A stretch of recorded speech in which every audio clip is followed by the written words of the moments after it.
Bonjour à toutes et à tous. Merci d'être ici. Merci à la WMA, comme on dit désormais dans le métier, la Woman Metronome Academy, et au métronome donc de réunir ce soir 3 artistes qui rendent la scène française contemporaine passionnante. Sandra Nkake, bonsoir. Bonsoir. Merci d'être là. La Chica, bonsoir. Bonsoir. Aloïse Sauvage, bonsoir. En plus, vous êtes la marraine de cette 3e édition. Double bonsoir du coup. Bonsoir, bonsoir. Merci donc d'être là. C'est sincèrement un honneur, un plaisir de passer ce moment avec vous et puis avec le public ici présent pour donc remonter un bout de votre histoire artistique et pour comprendre quels artistes, autrices, musiciennes, penseuses, poètes et poétesses peuplent votre univers, vous protègent, vous renforcent, vous bercent, vous éclairent. On va entendre grâce à vous des textes, des voix, des pensées très puissantes et on va remonter le fil d'œuvres qui sont engagées chacune à leur manière. Des textes, des parcours qui parlent donc aussi forcément de vous, de votre construction artistique. C'est une soirée et j'espère qu'on va avoir le temps d'évoquer toutes celles que vous avez sélectionnées. Une soirée avec Diams, Maya Angelou, Nina Simone, Virginie Despentes, Bell Hooks, Johnny Mitchell ou Chavela Vargas. Et donc vous, je le répète, la Chica Sandra Nkake et Aloïse Sauvage. Donc je reprécise, cette rencontre elle a lieu dans le cadre du festival de la Woman Metronome Academy, qui est un dispositif de mentorat pour aider de jeunes musiciennes à se faire une place, à se sentir légitimes, confiantes, protégées dans l'industrie musicale, avec comme vertu cardinale notamment la sororité, dont il va être question ce soir. Avant d'entrer dans le détail des œuvres que vous avez choisies, est-ce que vous sauriez me dire et me raconter comment vous avez procédé pour répondre à cette vaste question qu'on s'est posée et qu'on vous a posé, quels artistes peuplent votre univers et ont accompagné votre naissance artistique? Est-ce que vous êtes allé chercher au fond de vos souvenirs ou vous avez sélectionné des personnes qui continuent de vous accompagner au quotidien? C'est moi qui commence. Ok. C'est toi qui commence. C'est toujours compliqué de faire une sélection parce que ça veut dire laisser de côté des œuvres, des personnes. Je me suis posé la question de la temporalité qu'on devrait respecter. Et effectivement, j'ai choisi des personnes, des artistes qui continuent d'alimenter ma construction intellectuelle, émotionnelle. J'aurais aimé pouvoir en mettre tellement d'autres. J'aurais aimé pouvoir mettre Anne Sylvestre, qui est une des rares femmes productrices indépendantes françaises et qui est une femme incroyable. Enfin, il y en a vraiment beaucoup. Et je trouve que souvent, quand on nous pose la question de la musique parce qu'on est musicienne, on a tendance à croire qu'on ne va citer que des musiciennes. Mais ce qui crée notre univers musical, ce n'est pas que la musique, c'est le dessin, c'est le théâtre, c'est le cirque, c'est la danse, c'est la politique, c'est tout un tas de la nature, les éléments, les personnes que l'on rencontre, les choses qui nous arrivent dans la vie et comment ça rentre en écho avec les choses qu'on va pouvoir lire, entendre, écouter. Donc voilà, j'ai essayé de faire une sélection justement sans trop réfléchir. Les premiers mots qui me venaient en me disant de toute façon, n'en mets que 5, parce que tu ne pourras pas faire plus. Mais je pense que si j'avais reçu le message le lendemain, j'aurais mis d'autres noms. Voilà. Très bien. Ça me convient parfaitement comme idée. Et il y aura des questions à la fin du public et à la fin de cette discussion. Donc si vous avez d'autres choses, d'autres artistes dont vous voulez interroger le lien avec les artistes présents, ce sera possible aussi. Et vous deux, alors, vous avez procédé de quelle manière pour sélectionner? Exactement pareil. Ouais. C'est fou ce que tu racontes parce que c'est devenu c'est venu d'une manière très intuitive. Et après coup, j'ai pensé encore à au moins 50 autres femmes que j'aurais pu citer. Choisir, c'est exclure, mais voilà, on est content. On est ravis déjà que vous ayez sélectionné de tels artistes. Il y a normalement une espèce de panel. Alors effectivement, on ne va pas forcément sortir de la sphère intellectuelle, mais vous avez choisi de parler aussi de poétesses, de penseuses, de militantes, et c'est ce qui va, je crois, nourrir un peu cette conversation. Aloïse, tu as procédé de la même manière aussi? Ouais, et puis comme on se répondait, histoire d'avoir aussi, une diversité. Après, ouais, les personnes que j'ai choisies, finalement, elles m'accompagnent vraiment et je les ai découvertes assez tardivement. Sauf Diams, vraiment, qui est une figure pour moi enfance, préadolescence. On va commencer par elle dans 1 minute, mais juste Super, pour belle préciser, transition. ouais, il y a des artistes que vous partagez, c'était intéressant, que vous partagez justement les unes les autres, peut-être pas pour les mêmes raisons. Certaines sont effectivement vos contemporaines, d'autres sont vos aînées, certaines chantent, d'autres écrivent. Je suppose que dans l'Assemblée, certaines sont familières, peut-être que d'autres le sont moins. Et ben, ce sera l'occasion à la fin de la conférence de poser des questions, comment ça s'écrit telle ou telle chose. Vraiment, pour le coup, toutes les questions seront les bienvenues et la transmission, c'est tout l'enjeu de cette conversation. Et donc, Aloïse, commençons par Diams, une des références que vous avez souvent revendiquées en interview et sur scène aussi. Est-ce que on peut se tutoyer, peut-être qu'on va se tutoyer, allez on se tutoie. Est-ce que tu te souviens de la première fois où tu as entendu Diams et ce que ça t'a fait? Non, pas exactement de la première fois. En tout cas, je pense que ce sera un souvenir fabriqué. Donc, mais bon, on peut dire. En tout cas, j'étais un peu jeune. J'avais une dizaine d'années. Et ouais, je me suis pris une claque.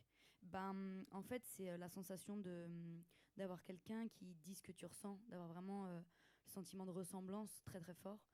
Et en fait, je me suis rendu compte avec le recul que j'avais pas tant de figures féminines qui m'avaient accompagnée. Dans ta formation artistique ou même individuellement en tant que juste jeune femme? Un peu les deux, ouais. Ouais, ouais. Comme je le dis, c'est plus tard en fait que pour me construire et me déconstruire, j'ai ouvert la boîte de Pandore. Mais du coup, Diams, ouais, elle représentait pour moi vraiment la figure de l'émancipation féminine, sans que je le conscientise forcément à cette époque-là. Et comme j'avais vraiment des figures masculines, ouais, c'est vrai, dans mon paysage, ma construction de mon imaginaire, de mon univers artistique, elle sortait du lot et elle représentait pour moi la liberté, la femme forte, qui disait ce qu'elle pensait. Tout basiquement déjà, ce qui était quand même beaucoup de choses. Rare et Rare précieux. déjà.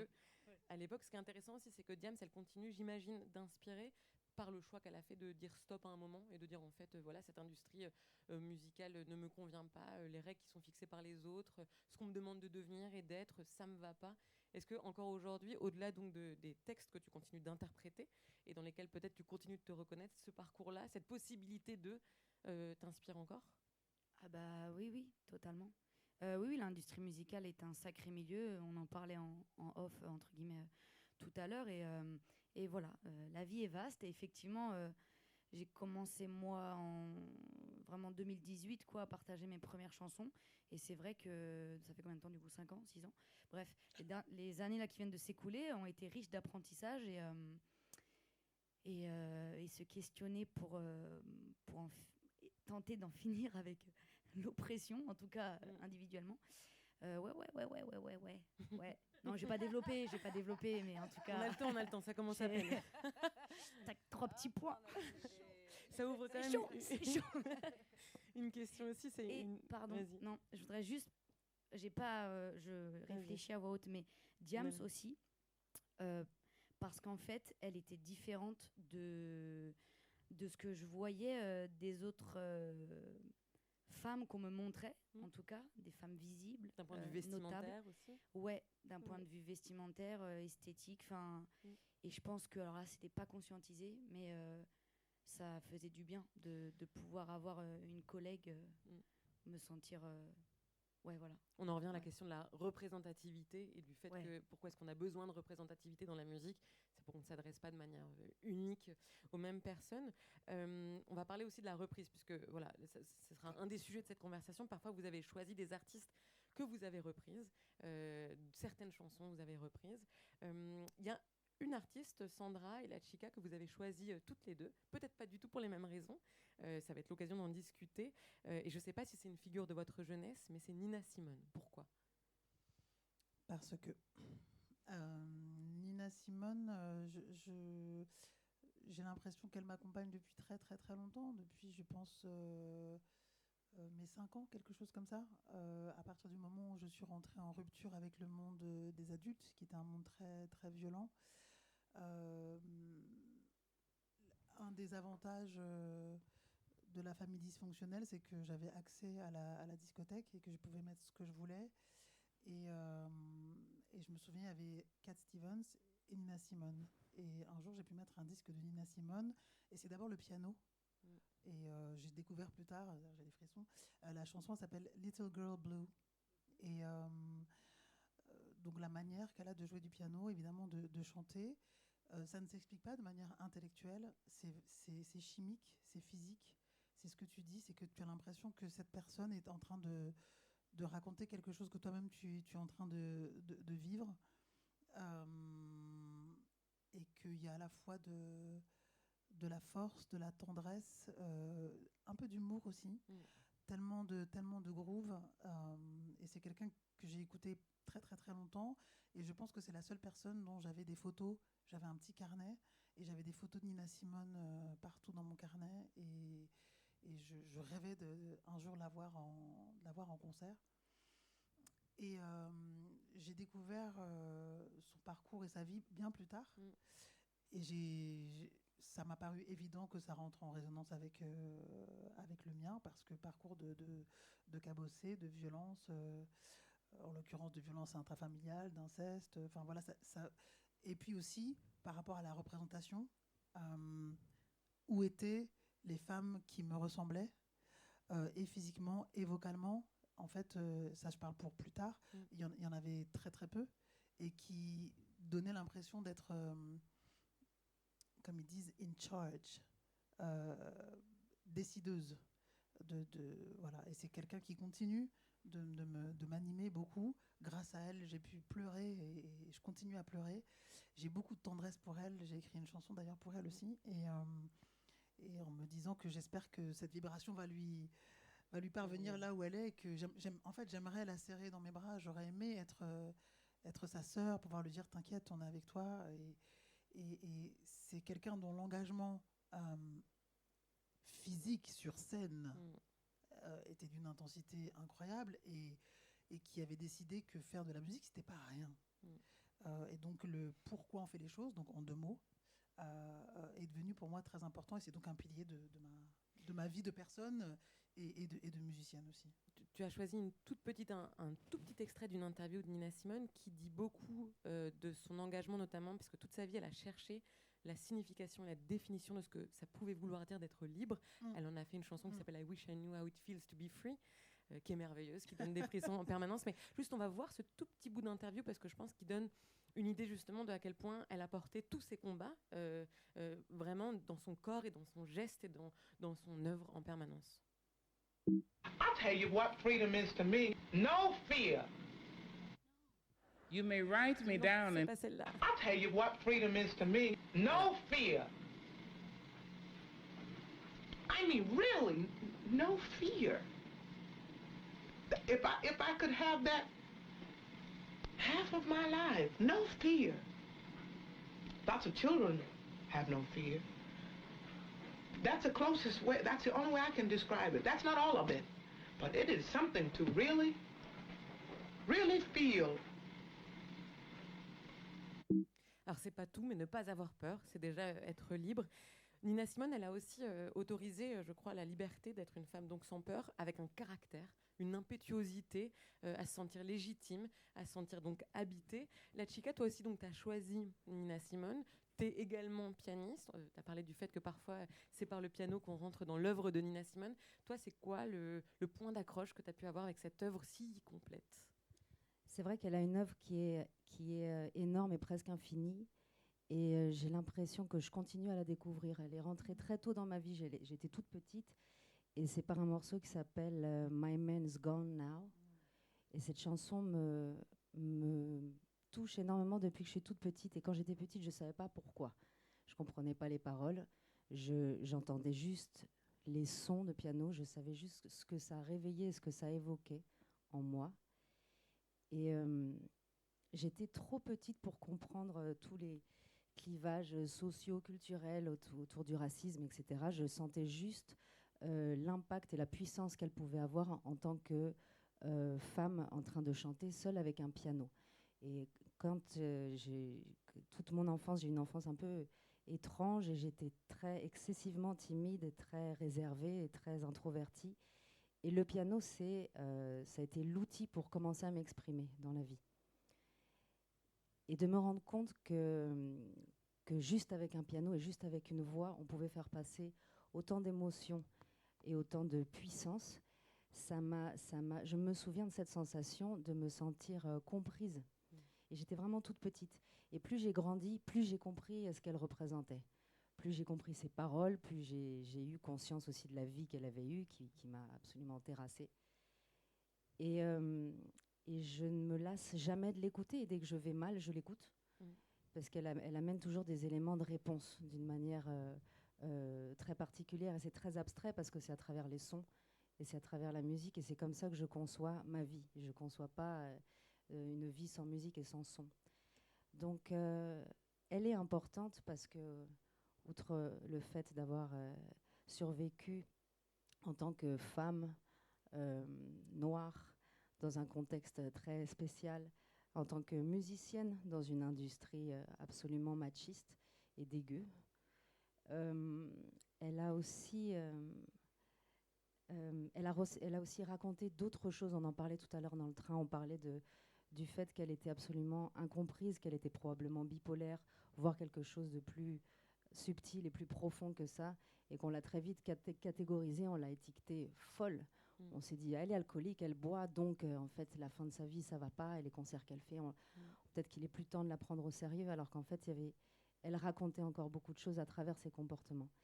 Et je continue à étudier cette femme à travers ses chansons, et elle me réconforte dans sa rébellion, elle me réconforte dans le fait que on peut avoir une nature absolument sensible et délicate, parce qu'elle a ça dans sa musique, et être à la fois dans la contestataire, dans la contestation totale du système dans lequel on évolue malgré nous. Et pour ça, voilà, c'est une inspiration de tout temps pour moi. C'est intéressant parce que parmi les artistes que vous avez sélectionnés, elles ont toutes déjà ce rapport, je crois, au cadre qu'elles veulent détruire, déconstruire. C'est un terme qui a du sens aujourd'hui, qui n'en avait peut-être pas à l'époque, mais elles ont toutes cette force-là. Et vous avez choisi des artistes qui ont des connexions les unes avec les autres. Et à propos de comprendre Nina Simone, il y a une écrivaine, une poétesse, une essayiste qui a, pour le coup, saisi Nina Simone à sa juste mesure. Et c'est Maya Angelou qui, en 1970, signe un article qui s'appelle « What Happened, Miss Nina », qui va donner donc titre au documentaire qui est sorti il y a quelques années. Et elle écrit, je traduis, « Nina Simone est aimée ou crainte, adorée ou détestée, mais peu de celles et ceux qui ont rencontré sa musique ou entreaperçu son âme réagissent avec tempérance.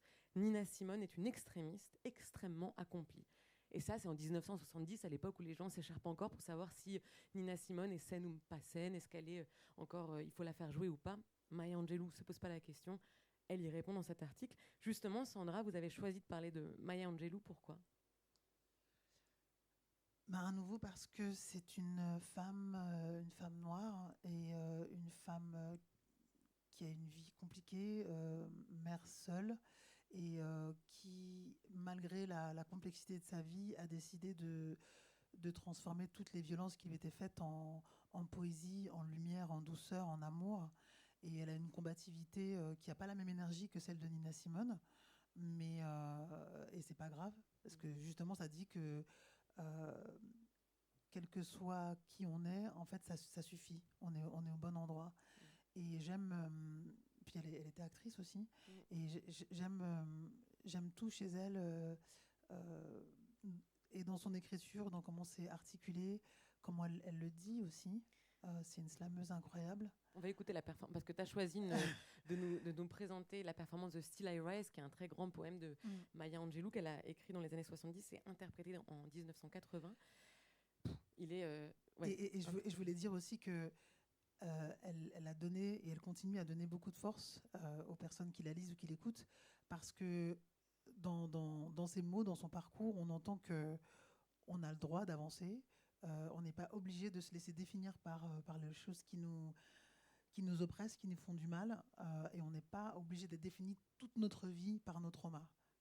Il faut pouvoir les regarder en face, il faut pouvoir décider d'aller chercher les ressources pour guérir, mais en fait... on peut guérir et on n'est pas obligé d'attendre d'être autorisé par quelqu'un pour être. Quand on est, ça suffit. Donc vous pouvez m'envoyer des kilopalettes de merde, still I rise. Vous pouvez dire ce que vous voulez de moi, still I rise. Je ne suis peut-être pas assez, still I rise. Et elle le dit mieux que moi, mais... Écoutons sa performance, regardons-la aussi, elle hante cette performance, je trouve. C'est clair. I'll tell you what. You may write me down in history with your bitter, twisted lies. You may trod me in the very dirt, but still like dust, I'll rise. Does my sassiness upset you? Why are you beset with gloom? Just because I walk as if I have oil wells pumping in my living room.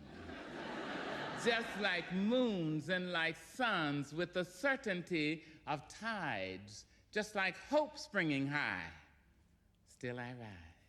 Did you want to see me broken, bowed head and lowered eyes, shoulders falling down like teardrops, weakened by my soulful cries? Does my sassiness upset you? Don't take it so hard just because I laugh, as if I have gold mines digging in my own backyard. You can shoot me with your words, you can cut me with your lies, you can kill me with your hatefulness, but just like life, I rise. Does my sexiness offend you? Oh. Does it come as a surprise that I dance as if I have diamonds at the meeting of my thighs? Out of the huts of history's shame I rise. Up from a past rooted in pain I rise. A black ocean leaping and wide, welling and swelling and bearing in the tide. Leaving behind nights of terror and fear I rise. Into a daybreak miraculously clear I rise, bringing the gifts that my ancestors gave. I am the hope and the dream of the slave. And so, wow. There I go. Voilà. En 1981, donc cette performance qui, je trouve, non seulement elle mérite de donner des frissons par son espièglerie, évidemment, son humour, son intelligence, mais elle hante aussi. Elle marque durablement. J'imagine notamment quand on est artiste et qu'on voit cette manière d'habiter et de saisir la scène, saisir l'opportunité d'être sur le devant de la scène. Est-ce que c'est aussi dans le rapport au corps qu'elle a pu vous inspirer, Sandra ? Oui, son rapport à, comme elle dit, à sa douceur, à sa sexiness, à vraiment investir tous les espaces de son corps, parce que c'est vrai que, évidemment, quand on est assigné au féminin, il y a une hypersexualisation de nos corps. On est transformé en objet de désir, avec des projections qui sont très nauséabondes, et quand on est non blanche, en particulier, encore plus. Et quand on est une femme noire, avoir ce genre d'exemple de femmes qui s'autorisent juste à avoir ses formes, à danser, à dire en fait, simplement j'existe, la vie est dure, effectivement, il y a du racisme, il y a de la violence, il y a des viols, il y a des meurtres, t'inquiète, nous on va continuer à planter la graine de la vie, parce que ce qui nous fait avancer, c'est quelque chose c'est un moteur qui est intérieur, sauf que ce moteur intérieur, il est véhiculé par ce vaisseau, et ce vaisseau, c'est notre corps, et notre corps, il faut en prendre soin, et l'image des corps, ou la non-image des corps, la non-image des corps différenciés, c'est aussi une vraie question, et dans nos sociétés, et aussi dans nos industries, parce qu'on a tendance à vouloir que tout le monde soit mince, soi-disant jolie, habillé comme ci, comme ça, avoir tel type de comportement. Quand on est musicienne, quand on est chanteuse, si on est noir, on va attendre de nous un certain type de comportement. On va attendre de nous de ne pas être trop sexy, parce que sinon on joue le jeu de... En fait, il y a toujours un truc qui va pas. On prend trop de place. Excuse-moi, oui, j'ai le cul que j'ai les cuisses que j'ai le sein que j'ai. Oui, mais juste ça suffit. Enfin, tout va bien. Je suis. Il y a de la place pour tout le monde. Mais voilà, de la voir, enfin, là, de revoir encore cet extrait, c'est très émouvant parce que il y a vraiment, comme tu dis, une espièglerie, quelque chose de très joyeux, alors qu'elle vient de vivre, enfin, elle est en train de vivre des moments qui sont compliqués. Eh ben, ça donne de la force. Parce que c'est ça aussi la sororité. C'est pas que de l'entraide directe. Souvent, on est aidé ou on aide des personnes de manière très indirecte sans se rendre compte. De voir d'autres femmes lutter, construire, créer, décider pour elles-mêmes, mais ça nourrit notre propre feu. Donc, ouais, je la remercierai jamais assez. Tout à l'heure, j'en parlais avec Sophie, que la danse, on n'est pas dans des endroits où danser, ça se fait. Si tu mets de la musique et tu te mets à danser, les gens vont te regarder genre, mais t'as cru que t'étais qui? Bah rien, juste j'ai envie de danser. C'est important de pouvoir danser. Et je sais que j'ai pendant très longtemps été frustrée de ça, et de voir d'autres personnes s'autoriser à, eh ben, je me suis sentie autorisée à le faire à mon tour. Et des moments comme aujourd'hui et comme le festival, c'est ça aussi, c'est permettre, pas de donner quelque chose, mais en tout cas de tendre un miroir et de proposer à d'autres d'entrevoir leurs propres ressources. D'autres possibles, de créer d'autres cheminements. Ouais. C'est intéressant parce que sur la question du corps aussi, qu'on peut déconstruire, il y a une autre artiste que tu as choisie, La Chica, qui est Patti Smith, qu'on connaît pour plein d'autres choses. Elle va nous permettre aussi d'aborder le fait que vous avez choisi des musiciennes qui sont aussi souvent des poétesses, des militantes, des autrices. Mais Patti Smith, on la connaît aussi pour son corps androgyne et les jeux qu'elle a refusé de jouer dans un milieu extrêmement stéréotypé, qu'était le rock dans les années 70. Pourquoi Patti Smith alors? Pareil, elle est arrivée très tôt dans ma vie parce qu'elle fait partie d'une discographie qui appartient à mon père au départ et qui m'a beaucoup influencée. Et donc il avait tous ses albums et c'est vrai que j'ai été très attirée par le côté androgyne. Il y a quelque chose dans l'androgynie qui me fascine depuis toujours, dans la dualité féminin-masculin. Et ce qui m'a plu chez elle, c'était c'est l'aspect performance d'abord que j'ai senti dans sa musique, où je me suis dit elle fait pas des chansons, elle crée des émotions et des réactions chez son public. Elle va dire des choses très spécifiques et à la fois elle va rester extrêmement poète. Elle est fan de Rimbaud. On le sait, elle vient régulièrement en France. À Charleville-Mézières. À Charleville-Mézières. Elle vient faire son petit pèlerinage régulièrement. On peut la croiser. Elle est accessible. Elle est tellement juste. Elle est tellement intelligente et logique sur le monde qui l'entoure, sur la personne qu'elle est. Elle s'est jamais menti. Elle a jamais revêtu la cape de comportements qu'on aurait pu lui prêter ou alors d'images que les gens se faisaient d'elle au départ. Elle a toujours suivi son propre chemin et je la trouve très forte pour ça. Elle est passée bien évidemment par des épreuves de vie qui sont pas faciles et dont elle parle ouvertement.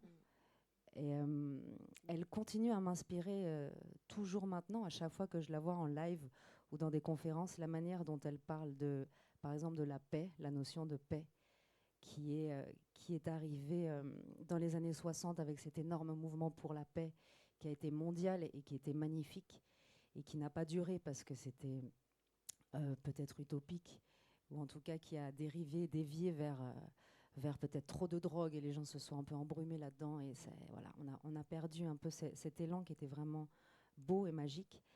Elle continue à parler de paix avec la même sagesse et avec le même regard sur le monde et qui, moi, me fascine. Donc ça va au-delà de la musique. C'est tout ce qu'elle représente en tant que femme indépendante et bien évidemment hors des schémas et des clichés qu'on a voulu lui imposer toute sa vie. Des canons à tous les niveaux. Elle a écrit dans son autobiographie Just Kids une partie justement de ce cheminement complètement hors du commun.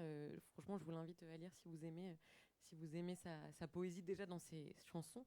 Et alors en parlant de textes qui bouleversent, qui arment, qui déconstruisent et qui structurent la pensée, Aloïse et Sandra, vous avez choisi de parler de Virginie Despentes, qui donc non seulement pour la culture française, mais pour le patriarcat, les hétéronormes, pour le féminisme, évidemment, est un grand virage, un réveil nécessaire. La publication et la diffusion de King Kong Theory, ça a été, je pense, capital pour tout ce qui nous est arrivé dernièrement. Est-ce que tu veux, Aloïse, nous raconter à quel moment Virginie Despentes, tu l'as découverte, à quel moment elle a pu t'aiguiller à certains moments de ta réflexion et de ta pensée? Bah, pour le coup, Virginie Despentes, ouais, c'était un nom que je connaissais, qui fait partie, ouais, comme tu dis, ouais, du patrimoine, quoi. Donc, avant de la découvrir vraiment, de rencontrer son œuvre, je savais déjà qui c'était. Et encore une fois, moi, dans ces 5 personnalités à citer,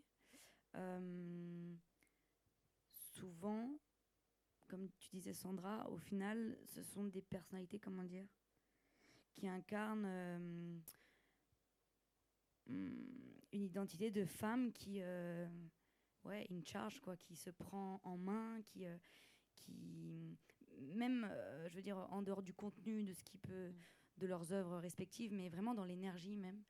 Et je trouve que Virginie Despentes, elle a ça. Je me suis pris une claque quand j'ai lu King Kong Theory. Et pour moi, c'est une figure ouais, majeure, pas que du féminisme, mais en tout cas importante. Et c'est vrai que je trouve ça toujours fou, les textes qui ont été écrits à des époques ou des années, qui étaient déjà très précurseurs et qui, en fait, des années plus tard, sont tout autant actuels. Est-ce qu'elle peut t'inspirer? On va en lire un extrait parce que Sandra, t'es venue avec le livre. Est-ce qu'elle t'a inspiré quand même dans les mots, dans la découpe? Parce que Virginie Despentes, c'est une punchlineuse. Ouais, moi j'aime beaucoup sa façon d'écrire, justement. Je suis très attentive. Enfin, c'est ce qui me touche vraiment. C'est l'écriture. C'est vraiment par là que moi je suis arrivée à faire de la musique. Et ce que j'aime dans sa façon d'écrire, c'est effectivement cette oralité, quoi. Elle écrit comme comme on pourrait parler, et du coup je trouve que, comment dire, je reçois directement l'émotion. C'est juste direct, il n'y a pas besoin de passer par d'autres branchements neuronaux. Et récemment, en lisant le dernier livre de Ovidi, j'ai retrouvé aussi ce truc de l'écriture ouais, presque orale, et c'est quelque chose qui me parle beaucoup. Tu veux lire un extrait? Ouais. Alors, est-ce que je peux en lire 2? Oui. Ça va être court. Ça commence. Ouais, ça commence. En fait, ouais. Et en fait, c'est dès la première page. Elle dit « J'écris de chez les moches, pour les moches, les vieilles, les camionneuses, les frigides, les mal baisées, les imbaisables, les hystériques, les tarés, toutes les exclues du grand marché à la bonne meuf. Et je commence par là pour que les choses soient claires. Je ne m'excuse de rien. Je ne viens pas me plaindre, je n'échangerai pas ma place contre une autre parce que être Virginie Despentes me semble être une affaire plus intéressante à mener que n'importe quelle autre affaire. » Déjà, ça c'est la première page. Les premières lignes, j'étais, comme tu dis, c'est assez fulgurant. Je ne m'excuse de rien. Waouh! Je trouvais ça incroyable à lire, à entendre, à se redire un peu comme un mantra. Après, plus tard dans le livre, elle évoque le viol qu'elle a subi et le fait qu'on ne nous enseigne pas à nous défendre. En fait, oui, il faut qu'on apprenne à se défendre, il faut qu'on apprenne à nous défendre et il faut qu'on apprenne à nos filles, à nos sœurs à nous défendre, certes, mais il faut aussi désapprendre aux mecs à agresser. Parce qu'on parle souvent aux victimes mais jamais aux agresseurs. Donc, arrêtez d'agresser.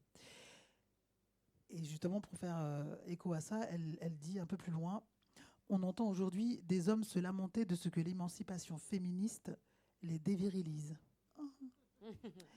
Ouin, ouin. Ils regrettent un état antérieur, quand leur force prenait racine dans l'oppression féminine. Ils oublient que cet avantage politique qui leur était donné a toujours eu un coût. Les corps des femmes n'appartiennent aux hommes qu'en contrepartie de ce que les corps des hommes appartiennent à la production en temps de paix, à l'État en temps de guerre. La confiscation du corps des femmes se produit en même temps que la confiscation du corps des hommes. Il n'y a pas de gagnant dans cette affaire, à part quelques dirigeants. Et en fait, ce qui est intéressant et qui, je pense, fait le lien avec toutes les artistes qu'on a choisis aussi, c'est l'engagement politique. Et c'est pas un engagement politique dans le sens politique politicienne. C'est pourquoi on fait les choses, où est-ce qu'on a envie que ça bouge. Et ça fait penser à la colère de Nina Simone et en même temps à la douceur de Maya. Mais en fait, il faut que ça cesse. Mais pour que ça cesse, ça doit se passer de manière collective. Et donc ça veut dire, toi tu parlais du mouvement pour la paix dans les années 70. Et je pense que, entre autres, et ce qui continue de manquer, c'est un engagement politique, de se dire, en fait, si ça coince à tellement d'endroits. Tu peux pas d'un côté dire que tu veux dézinguer le patriarcat et continuer à être hyper capitaliste. En fait, ça marche pas. Virginie Despentes, c'est la lutte des classes qu'elle replace aussi au cœur du... oui. Ben, exactement. Pour le coup, on va continuer à parler d'intersectionnalité des luttes et de nécessité que ça le soit. Virginie Despentes, elle évoque aussi dès le début des questions de santé mentale aussi, de comment on écrit, pourquoi on écrit, comment on se sent. Aloïse, tu as sélectionné une autre personne dont les textes, la voix, les poésies, les engagements sont très puissants et se placent aussi, écrivent d'un endroit où parfois on va mal. C'est Kay Tempest. Et elle écrit des romans, des poèmes, des chansons. Comment tu l'as connue, Kay Tempest ? Et ça me fait penser à ce que tu as lu là, le début de King Kong Theory. Je veux bien lire un petit extrait. Comment je l'ai connue ?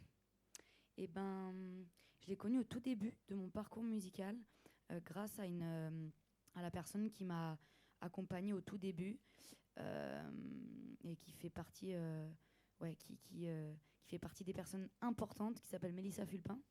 Je pense que c'est elle qui m'a fait découvrir. Et j'avoue,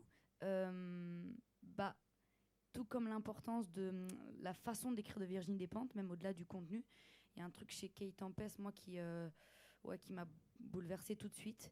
Elle est une figure du... Je sais pas comment on appelle ça. Oui, du spoken word. Spoken word, c'est ça. Et moi, c'est vrai que, je le répète, mais je suis vraiment venue à faire de la musique par rapport aux mots, d'abord. J'écoutais comme une droguée du rap et du slam. Et je chantais pas du tout, pour le coup, ça m'était vraiment inconnu. Et Kay Tempest a ce truc, je vous invite à le voir en performance. Parce que c'est de l'anglais. Moi, c'est vrai que je suis très francophone.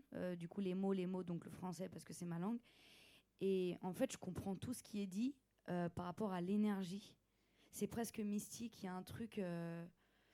en plus, le spoken word, même si par moments ces performances sont accompagnées, mais du coup, il n'y a rien. Il n'y a pas d'accompagnement musical. Et c'est... j'arrive pas à mettre de mots dessus tellement ça me touche vraiment, je pourrais en pleurer. Donc, à ce moment-là, je fais quoi ? Diversion. Diversion, il faut lire. Et en fait aussi, pardon, mais non, pas pardon d'ailleurs, pas du tout, je ne m'excuse pas. Ouais.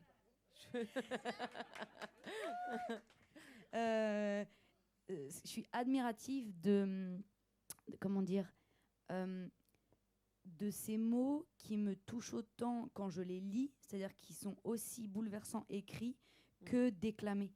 Et c'est vrai que par exemple, moi, quand j'écris mes petites notes, mes petites choses en prose ou même en rime dans des formats un peu plus, flous, ils n'ont pas la même forme que où je vais m'autoriser à chanter Si on s'aime, notre vie va être belle. Ça, je vais pas l'écrire en prose. Je trouve qu'à lire, c'est... Voilà, bref. On a la chance quand même que ces pensées soient traduites de manière contemporaine. Et ça, c'est quand même une belle époque. Et je trouve très bien traduite. Elle est très bien traduite, vraiment pour le coup. Merci à la traduction. Ouais. Alors, je rebondis sur toi, Sandra, si tu me permets. Boing.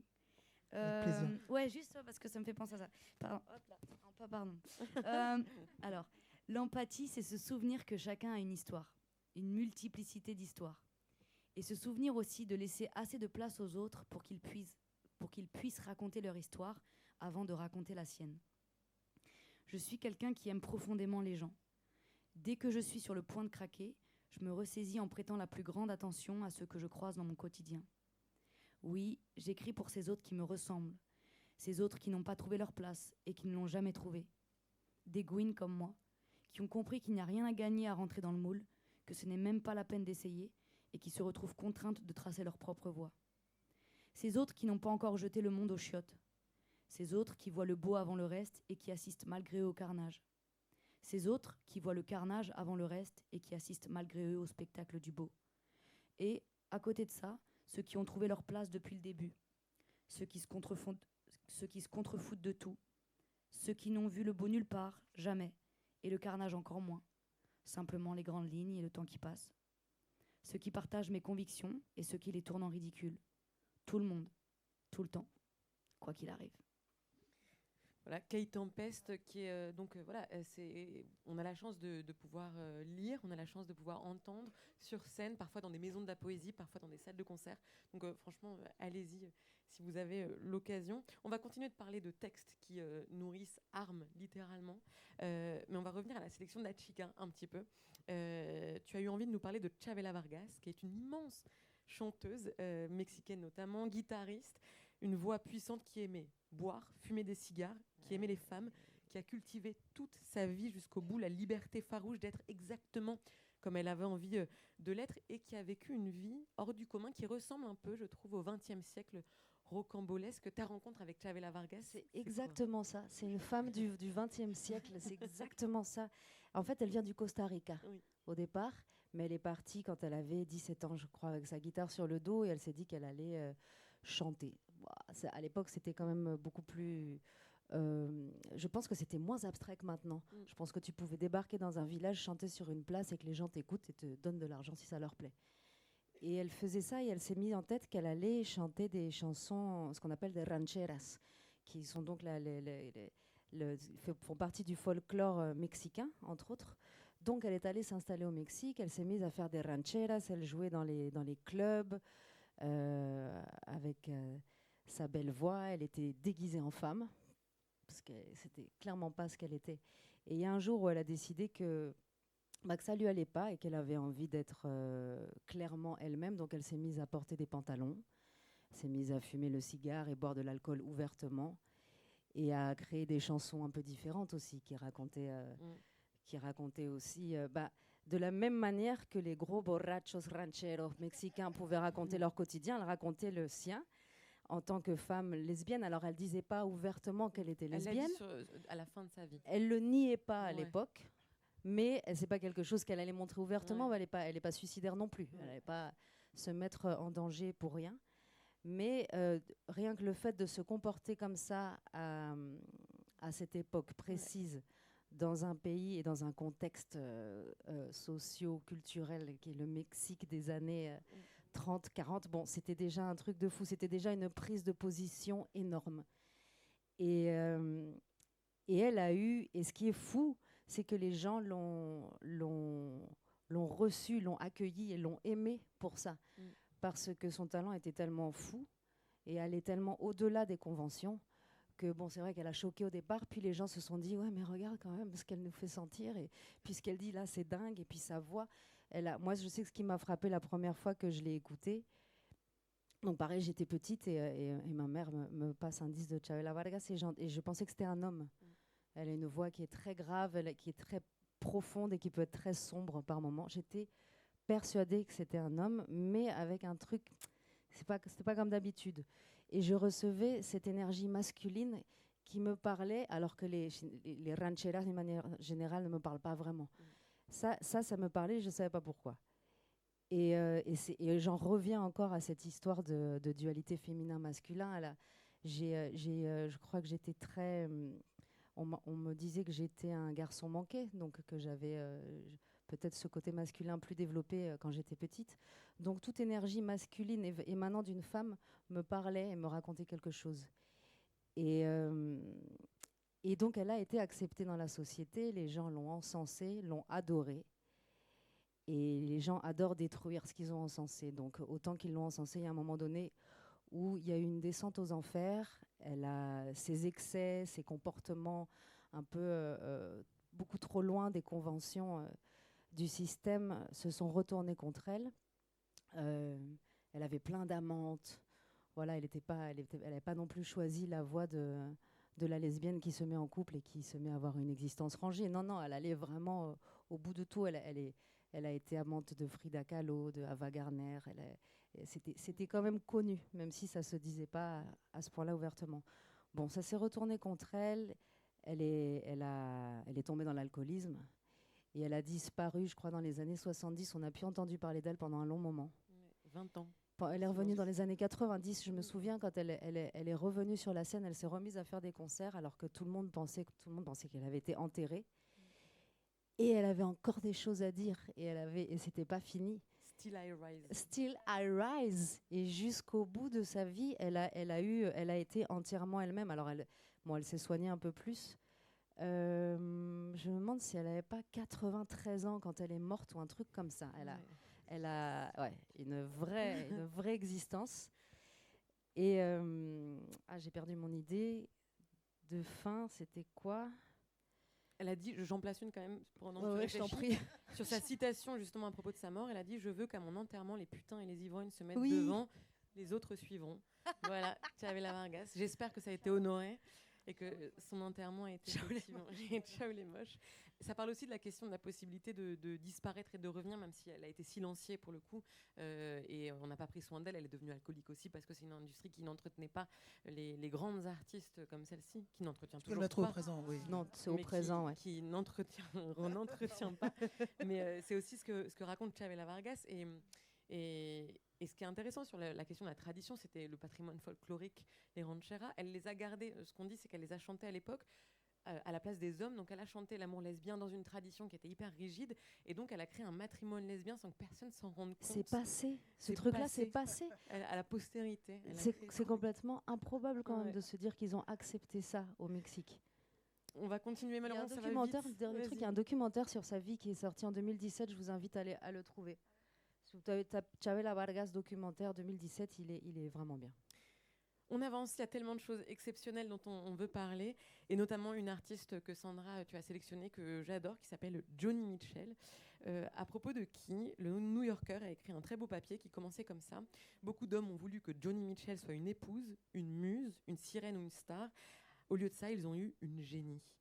Est-ce que cette citation te semble à la hauteur, à la mesure de Joni Mitchell, Sandra ? Alors, je ne sais pas comment prendre cette, cette citation. On ne se connaît pas encore. J'ai pas de mépris pour beaucoup de choses, mais je pense que la compétition, c'est ce que je méprise le plus. Du coup, je suis un peu gênée avec le principe du génie. Je crois surtout qu'elle a une puissance de vérité, de sincérité et de générosité assez rare. Pour avoir vu des vidéos d'elle très très jeune devant une foule qui n'en avait rien à carrer de ce qu'elle était en train de faire, toute seule avec sa guitare, et en plein milieu de concert, elle parle aux gens avec une voix toute haute, toute douce. Elle dit « S'il vous plaît, je suis en train de chanter pour vous, écoutez-moi, s'il vous plaît ». Je regardais cette femme et je dis « Mais c'est incroyable ». Je ne sais pas si c'est du génie dans son écriture, je ne saurais pas dire. Je ne suis pas une professionnelle des génies, mais en tout cas, c'est une femme intense, qui a une écriture toute singulière, qui très tôt a décidé de s'affranchir des cadres. Effectivement, le cadre matrimonial, le cadre de l'écriture musicale. Ah ouais, mais alors, ta suite d'accords, c'est pas un 2-5-1. Je m'en bats les ovaires. J'accorde ma guitare comme je le veux, je fais les accords que j'entends. Elle est peintre. Elle dessine, elle a fait la plupart de ses pochettes de disques. 80, plus de 85. Et s'il y a quelqu'un qui, pour moi, inspire la liberté, elle en fait partie. J'espère pouvoir continuer longtemps dans le chemin de la vie sur cette terre, et continuer en étant vieille, en kiffant d'être vieille, et en continuant à kiffer, à faire de la musique comme je l'entends, parce que je pense que c'est aussi comme ça qu'on touche les gens pour les bonnes raisons. Je pense que les personnes qu'elle a touchées, c'est parce qu'elle était sincère et généreuse. Ouais, je ne sais pas si vous la connaissez toutes et tous, mais je vous invite à découvrir sa discographie qui est très vaste, Et, et pour le coup, à un moment donné, c'était folk, après ça a été pop, après, la fin de l'album qui s'appelle Mingus, c'est du jazz. En fait, non. C'est tout ça, pas du tout ça. C'est elle. Elle a vraiment une. Il y a quelque chose qu'on retrouve dans son écriture, dans toute son écriture, sa manière d'écrire des mélodies, de construire l'orchestration autour. C'est vraiment, enfin, elle a une patte particulière, quel que soit le style qu'elle va décider d'aborder. Et je pense qu'elle s'en fout des styles pour de vrai, quoi. Et tu l'as reprise, tu as fait une reprise qui s'appelle Cherokee Louise, qui est un morceau magnifique, tu as reprisé. Magnifique aussi. Comment est-ce qu'on reprend une telle artiste? Ça, c'est une question vraiment, quand justement sa voix, ses textes, en plus c'est une chanson très intime. Comment est-ce que tu as procédé juste artistiquement?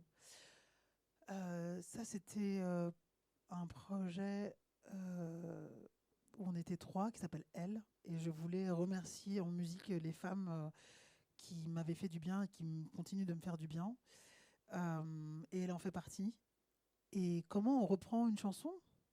En imaginant qu'on l'a écrit soi-même. Enfin, je sais pas. C'est pas du tout de la fausse modestie. Oui. Justement, je crois que à partir du moment où une œuvre est créée et qu'elle nous est transmise, à nous d'en faire ce qu'on a envie d'en faire.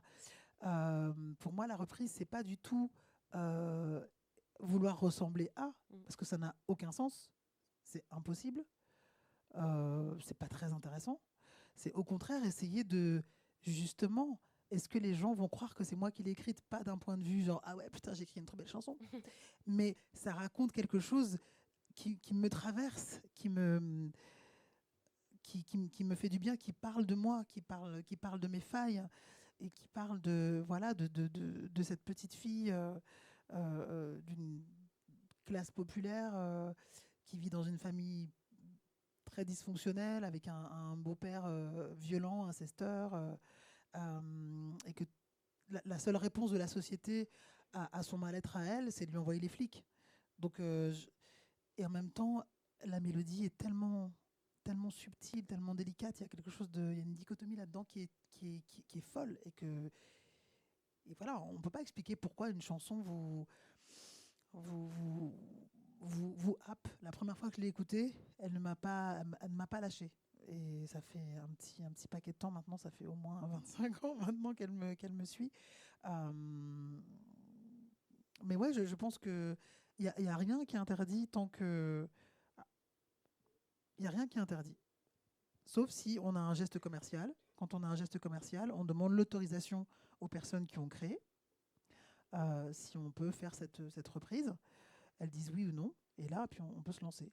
C'est pareil pour les photos. Vous, les internets, là, quand quelqu'un poste une photo, c'est sa photo à lui ou à elle. C'est pas à vous. Voilà. Mais voilà, je pense que faut pas s'interdire en disant ah oui, mais elle est trop incroyable. Oui, elle est trop incroyable, mais ça ne nous empêche pas de. Après, il y a des artistes dont on aimerait faire des reprises, mais des chansons avec lesquelles on n'a pas encore pris assez de distance. Donc c'est pas qu'on peut pas les reprendre de manière technique.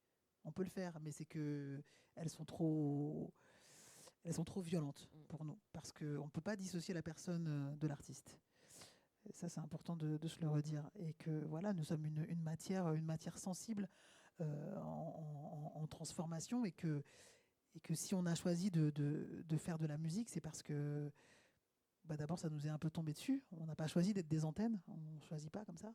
Mais par contre, comment on a envie de le faire, ça, c'est quelque chose qui est en notre pouvoir, et je pense qu'on est toutes les trois traversées par un feu qu'on commence un peu à comprendre, mais qu'on ne maîtrise pas, et c'est pas très grave, mais on sait que c'est ça. On sait que c'est l'endroit dans l'univers où on est à notre place juste. Mic drop.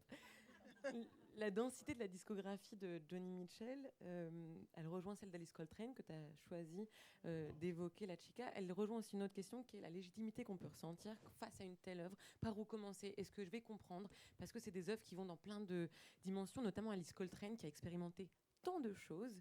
Et donc, le fait que tu nous en parles, je trouve que c'est aussi un effort de la sororité, de passer le relais, de nous dire, allez-y, écoutez Alice Coltrane, plongez-vous dans son œuvre. Comment tu as fait, toi, pour te plonger? Par où? Par quel bout? par son mari. Je l'ai découverte parce qu'elle jouait sur les albums de son mari. Et je me disais, mais c'est trop cool. Il joue avec sa femme. C'est quand même pas super courant à l'époque. Avec le nombre de compositrices et de musiciennes qui sont passées à la trappe parce que leur œuvre a été aspirée par leur mari en général, ou alors volée tout simplement. Elle, non, elle a fait son chemin de... Merci, ça m'énervait. Elle a fait son chemin toute seule. Elle est harpiste, pianiste, organiste, concertiste. Elle joue énormément d'instruments et elle est instrumentiste. Elle maîtrise absolument tous ses instruments. Elle ne fait pas semblant. Elle est musicienne parce que ce qu'elle dégage dans la musique va au-delà du fait de maîtriser la technique d'un instrument. Mais je crois que c'était surtout la première fois que j'étais touchée par une musicienne de jazz qui jouait le même instrument que moi. C'était à une époque où j'ai écouté énormément de jazz. Et l'aspect expérimental de sa musique m'a énormément parlé. Elle s'est intéressée à la spiritualité orientale. Elle est allée chercher d'autres types de sonorités, comme beaucoup d'artistes à l'époque, mais elle est allée vraiment loin et elle a adopté aussi cette spiritualité dans sa vie. Donc, tout était lié, tout ce qu'elle jouait était ressenti dans son corps. Il n'y avait aucun emprunt dans tout ça. Sa musique, c'est exactement ce qu'elle est. Et j'ai l'impression que dans un chemin d'artiste, c'est le seul moyen d'être centré et d'être en logique avec soi-même. C'est de présenter exactement ce qu'on est. À partir du moment où on se met à emprunter des discours ou essayer de porter un habit qui va bien aller avec les choses du moment ou alors avec ce qu'on attend de soi, on se perd. Et je pense que naturellement, elle a toujours choisi et embrassé ce chemin. Et non seulement,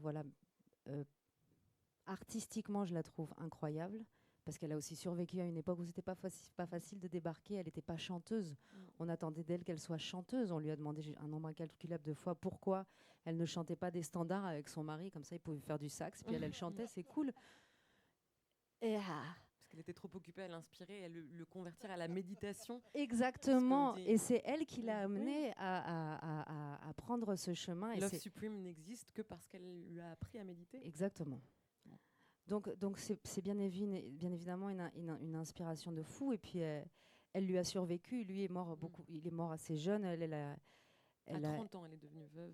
Ouais. Et elle a continué à vivre des années. Elle a jamais été dans l'ombre de son mari. Elle a toujours été Alice Coltrane, même si elle a gardé son nom à lui. Elle a toujours eu son indépendance. Et moi, c'est une inspiration absolue parce que moi, je n'arrive pas à dissocier la pensée spirituelle de la musique concrète. Pour moi, faire de la musique, c'est avoir la possibilité de se mettre en connexion avec d'autres dimensions. C'est pouvoir offrir une solution curative. Je suis en train de tout mélanger parce que les mots me viennent en espagnol, ça ne veut rien dire. Tu peux le dire en espagnol. Je suis désolée. C'est nul. Non, mais quand le pouvoir de la musique qui soigne, voilà, guérir. La musique guérit. La musique a des vertus curatives. Ça existe ce mot ou pas? J'arrive pas à vous avoir. Ça existe. Ça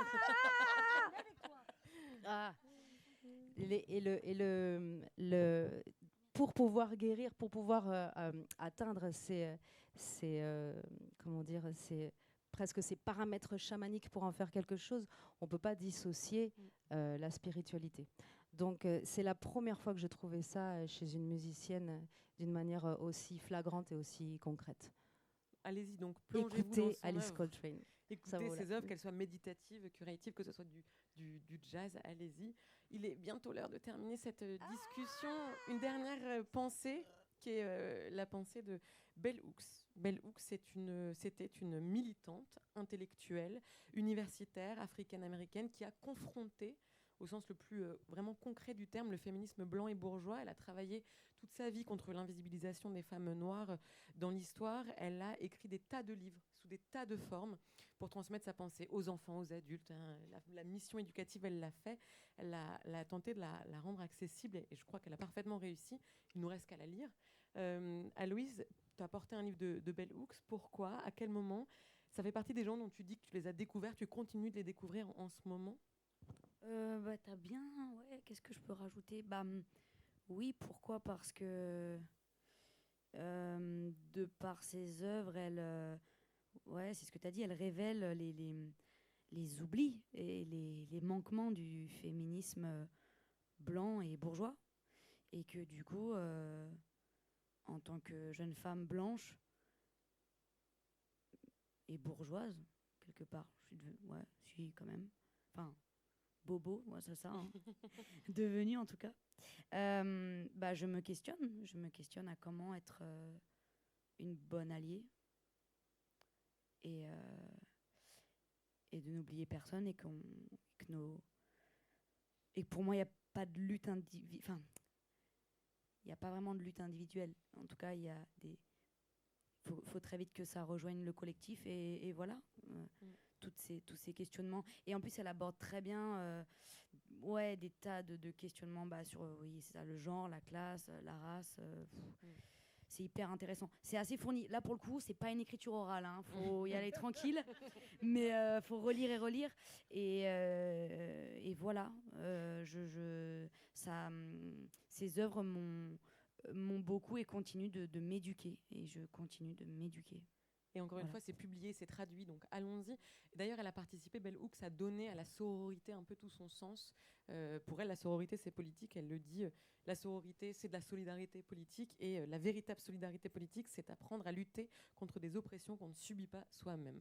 Voilà, c'était la pensée de Bell Hooks. On n'aura pas le temps d'évoquer 3 dernières personnes que vous aviez sélectionnées, qui étaient Björk, Alice Coffin et M.I.A. Rien à voir sur le papier. Et en même temps, un triumvirat de personnes qui luttent pour dézinguer en permanence les systèmes, la société, qui ne se satisfont absolument d'aucune norme. C'est l'heure des questions du public. Est-ce que vous avez des questions? Ou est-ce que vous voulez qu'on parle de ces 3 artistes? C'est aussi une possibilité. Vous préférez que l'on... Ok. Ah ouais, vous voulez pas parler, quoi. Il y a toujours là... Il n'y a pas une petite question trop vite. Il y a toujours 10 secondes de timidité. Après, il y a on a un micro volant. On les Parce connaît, là. Ce sera trop tard. Hein. Ok. Bon, du coup, on continue sur les artistes, tant mieux. Il reste ces 3 artistes qui n'ont donc pas grand-chose en commun, si ce n'est peut-être cette envie de tout bousculer. La Chica, est-ce que vous voulez nous parler de M.I.A., des différentes métamorphoses de M.I.A., de ce qui crush avec M.I.A.? Ce qui crush avec M.I.A., c'est l'aspect punk et pop qui est arrivé dans les années 2000. C'est une artiste anglaise qui est d'origine tamoule. Elle a grandi une partie de son enfance au Sri Lanka. Son père était un activiste. Et donc, ils ont dû fuir le pays pour l'Angleterre, quand c'est devenu tendu. Voilà, quand la situation politique était devenue trop dangereuse pour sa famille. Donc, elle est repartie avec sa famille. Son père est resté sur place pour continuer à lutter. Et ça a installé en elle déjà une rébellion contre le système et surtout une conscience, un éveil sur tout ce qui se passe politiquement. Donc il n'y a pas un seul des textes de Maya qui ne soit pas politique, qui ne soit pas engagé ou activiste. Et moi, forcément, ça me plaît parce que avoir une artiste qui parle des oubliés, qui parle des réfugiés, qui parle des choses dont la plupart des artistes pop n'ont pas envie de parler parce que c'est pas très sexy. Tout ça, c'est des sujets qui font pas rêver. Elle a réussi à s'imposer comme pour moi, comme un exemple de artistique, c'est-à-dire qu'elle a non seulement des compétences dans l'art visuel, mais aussi dans la prod et dans les paroles. Donc tout a un fond, tout est profond. Et à la fois, c'est très moderne. Elle arrive toujours avec des concepts très personnels et très originaux et très vraiment particuliers.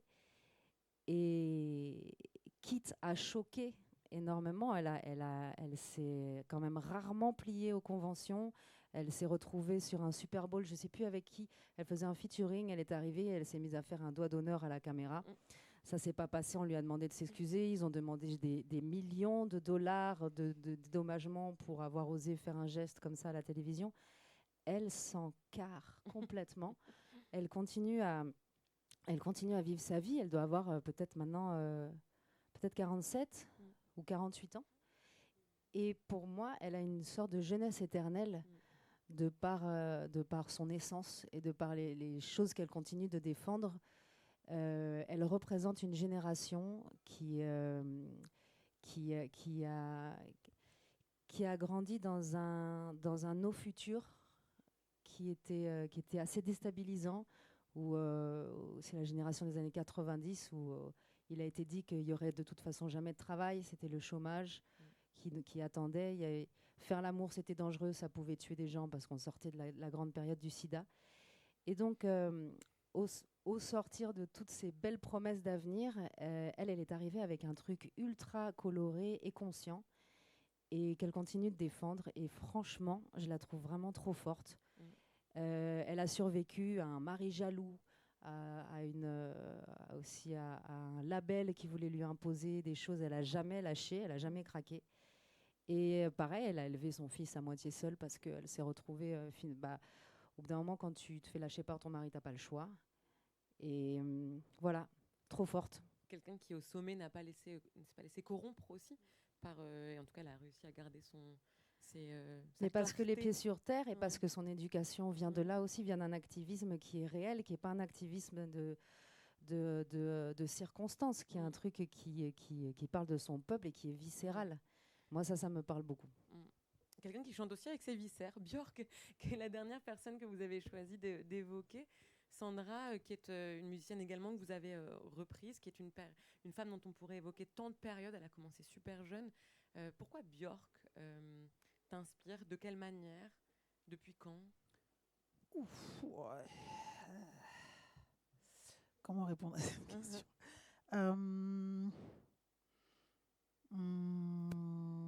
Je pense depuis ses débuts. Je pense qu'au départ, elle m'intriguait plus qu'inspirait. Très très fort, c'était très violent. J'étais entourée de personnes qui étaient fans de Björk. Et donc ma première réaction, c'était « je déteste !» Ça, c'est l'empreinte du patriarcat. Hein, voilà. Et puis, j'ai appris à la découvrir un peu plus tard. Je pense que je vais avoir 30 ans. Et ça a été comme une évidence pas de compréhension, mais en tout cas d'être émue par son intensité. Je me souviens, elle avait fait un concert en direct, je crois que c'était sur Canal+ à l'époque.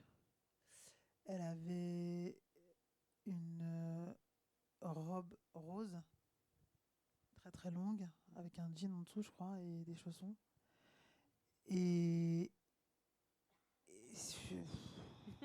Non, mais en vrai, je ne sais pas comment trouver les mots, tellement c'était puissant par rapport à ce que tu dis de spiritualité, et toujours, c'est toujours Björk, mais elle va toujours se renouveler. Donc c'est quelqu'un que j'ai plaisir à continuer à suivre, même quand je déteste ce qu'elle fait, parce que je trouve que c'est une artiste incroyable, unique, et qui récemment disait dans une interview, en fait, pourquoi j'ai décidé de mettre des vulves partout, c'est pour que les choses soient claires. En fait, il y en a marre de penser que je ne suis que interprète. Et c'est très bien d'être interprète, mais elle est aussi compositrice, aussi réalisatrice de ses albums, aussi productrice. Et donc, il y a quelque chose, c'est pas forcément un engagement dans le sens où elle va pas aller en manif, tout ça. Par contre, le fait d'être quelqu'un à nouveau en charge, dans une position de décision, c'est important de savoir que ça existe. Qu'en fait, on a le droit de dessiner son propre chemin. Et voilà, elle en a payé aussi le prix parce que la liberté, elle a un coût. Mais voilà, c'est quelqu'un qui continue d'explorer et qui euh, aborde la scène comme un espace de spectacle total. Euh, donc, à partir du moment où elle monte sur scène, tout devient signifiant. Que ce soit le maquillage, les costumes, les chaussures, la gestuelle, les lumières, les décors, l'orchestration, là, avec des flûtes partout, des vulves partout, c'est genre waouh. Et elle a- C'est extraordinaire avec ce masque. ce bizarre, en fait. Elle laisse place à la nuance, au bizarre, Bah, au ce qui en, en- chatouille aussi. en fait, c'est pas assez bizarre. C'est simplement qu'on a tendance tellement à effacer et à normaliser que on oublie que ça existe dans la nature. Il y a plein de plantes qui sont comme ça. Oui. On a des parties de notre corps qui ressemblent à ça, mais juste on les regarde pas parce que ah mon Dieu c'est sale. Mais si vous prenez le temps de vous auto-palper, de vous auto-regarder, vous verrez la magnificence de vos plis, de vos recoins, de votre vulve, des lèvres. Enfin, je veux dire, c'est merveilleux aussi de pouvoir se réapproprier ça sans que ce soit un vocabulaire ni masculin, ni masculiniste, ni lié au désir, mais juste à la beauté simple de ce que l'on est. Et c'est vrai que pour revenir à la question de pourquoi et depuis combien de temps, ça fait très longtemps. Pourquoi ? Parce que grâce à elle, je me sens à nouveau autorisée à être qui je suis et je ne lui ressemble absolument pas. Par contre, quand j'ai des doutes, quand je me demande pardon en me disant ah putain, là j'y suis pas, je l'écoute, je la regarde et je repars en mode mais super faya quoi. J'ai envie, je me dis ouais, il faut que je m'enferme pendant 3 jours, je vais faire que de la musique, je fais que du son et tiens, j'essaie des trucs bizarres, je mets un micro sur une table, je prends le son, je le mets dans une reverb, ah putain ouais, c'est trop bien. Donc voilà, avoir des personnes comme ça qui rallument qui rallument votre feu, c'est précieux. La dernière personne dont on va parler, c'est Aloïs. C'est toi qui as eu envie de parler de... Alors, c'est pas une musicienne, sauf si je ne lui connais pas ce talent-là. C'est Alice Coffin. Ouais. Peut-être pas encore musicienne. Je crois que c'est son texte, Le génie lesbien, qui voilà, t'a ouvert les portes. Et elle aussi, elle a ce rapport à la société où elle avance en tête des choses pour ouvrir la voie derrière. Le génie lesbien, pourquoi ça qu'est-ce qui t'a particulièrement accroché, ému? Je vous invite déjà à lire ce livre si ce n'est pas fait. Moi, en fait, je me suis outée. Enfin, en tout cas, c'était très récent. J'ai découvert mon lesbianisme et très vite, très rapidement, j'ai été médiatisée par rapport à notamment mon projet musical. Et du coup, ça a été très dense comme demande en face, en fait. Alors que j'étais encore sur un chemin inconnu et j'avais peine à pouvoir tout théoriser, expliquer, verbaliser, alors que voilà. Et le fait de... Comment ? T'étais occupée à le vivre aussi ? J'étais déjà occupée à le vivre, en effet. Et c'est vrai que le fait d'être médiatisée, en tout cas d'avoir, oui, c'est ça, une parole publique, m'a forcée, entre guillemets, à me documenter, à me renseigner pour m'aider, en fait, dans mes prises de parole, à pas forcément savoir ce que je voulais dire, même si c'était là comme ça dans un globi-boulga un peu difforme, mais à savoir voilà, comment le mettre en bouche, en mots, m'aider. Et donc voilà, avant donc j'étais pas lesbienne, après donc je suis devenue lesbienne et très vite on m'a demandé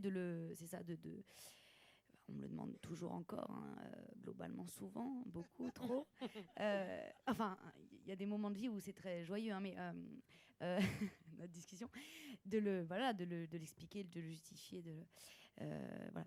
Et cette identité que j'aime par-dessus tout, mais en tout cas parfois quand on doit toujours le rendre pédagogique, parfois épuisant.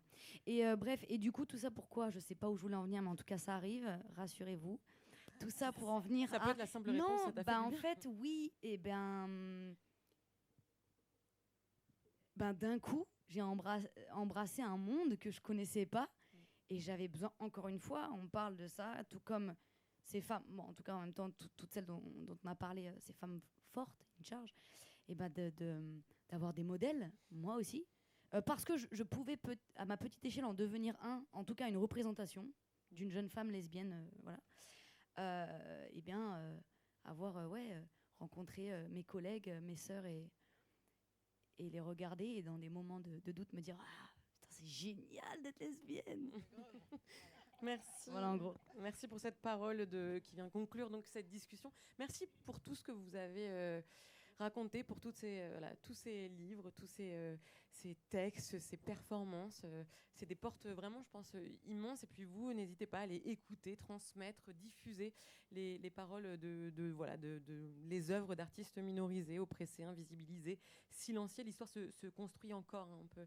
On peut redonner de la voix à toutes celles et ceux qu'on n'a pas entendus au bon moment. Je vais te laisser un petit mot, Aloïse, en tant que marraine de cette 3e édition. Je vais juste remercier d'abord. Je fais un petit freestyle. Vous allez donner des masterclass. Vous êtes également en concert, donc Sandra, pour présenter Scars, votre projet. Il y aura la Chica sur scène, également la Chica sur scène avec Laura Cahen. Checkez bien le programme. Merci aux équipes du Métronome. Non, pas du tout. Elle sera pas avec Laura Cahen. T'es pas là demain, samedi? Non, c'est demain moi. soir. Ah, c'est toi après. Oui. Moi, je suis Voilà. là Mais c'est demain, pas après je grave. pars jouer à La Rochelle. Mince. Bah, on te suit. Si en là. action Vous restez, vous ne partez pas à La Rochelle. Vous restez ici. En tout cas, merci aux équipes du Métronome. Merci beaucoup. Merci aux partenaires et au soutien de Shisetsu notamment, Majeur. Et donc, le mot de la T'as fin tout dit, te en fait, revient. que Mais je- non, mais tu peux. Ah, toi, t'es eh le côté bien- festif, tu vois. Ouais, je suis le côté festif. Waouh, Allez, vas-y. Alors, Je te back. d'accord, ok. Non, je rigole. Non, mais tout a été dit. Regardez le programme. Là, c'est jusqu'à. Attends, Samedi ça finit soir. samedi soir, hein, on est d'accord, ouais. On est en plein dedans. Venez, parlez-en autour de vous. Je suis très, très honorée d'être la marraine. J'ai eu la chance, du coup, de rencontrer les mentorés. Parce que, attendez, là, c'est là où je peux faire un petit topo. Ouais. Sorry. Et du coup, oui, c'est pardon. Ouais, la Women Metronome Academy, c'est avant d'être un festival dans lequel on est là, c'est un programme de mentorat qui accompagne des jeunes femmes artistes dans leur développement pour les aider à comprendre les rouages non pas que de l'industrie musicale, mais en tout cas les aider pendant 1 an, si je me trompe pas. Et donc j'ai eu la chance de les rencontrer, les 6 entre guillemets finalistes, et puis après les 2 mentorés que vous pouvez d'ailleurs applaudir sur scène vendredi soir et samedi soir. Roxane, et Mafalda Hay, et voilà, je suis honorée, ça me procure beaucoup de joie de voir que ces événements sont mis en place, que la sororité s'incarne, parce qu'on en parle beaucoup, tous ces mots, mais il faut le vivre. Et voilà, je peux faire un long discours. Je suis très contente. Merci de m'avoir choisie comme marraine. Et faisons en sorte de remplir à balle là tous ces événements, les tables rondes, les spectacles, pour que en fait tout ça puisse revivre encore et toujours. Et même peut-être qu'on n'aura plus besoin, on ne sait pas trop, mais en tout cas on le vivra parce qu'on célébrera encore la joie d'être ensemble et d'être juste des big boss. Voilà, merci. Merci beaucoup.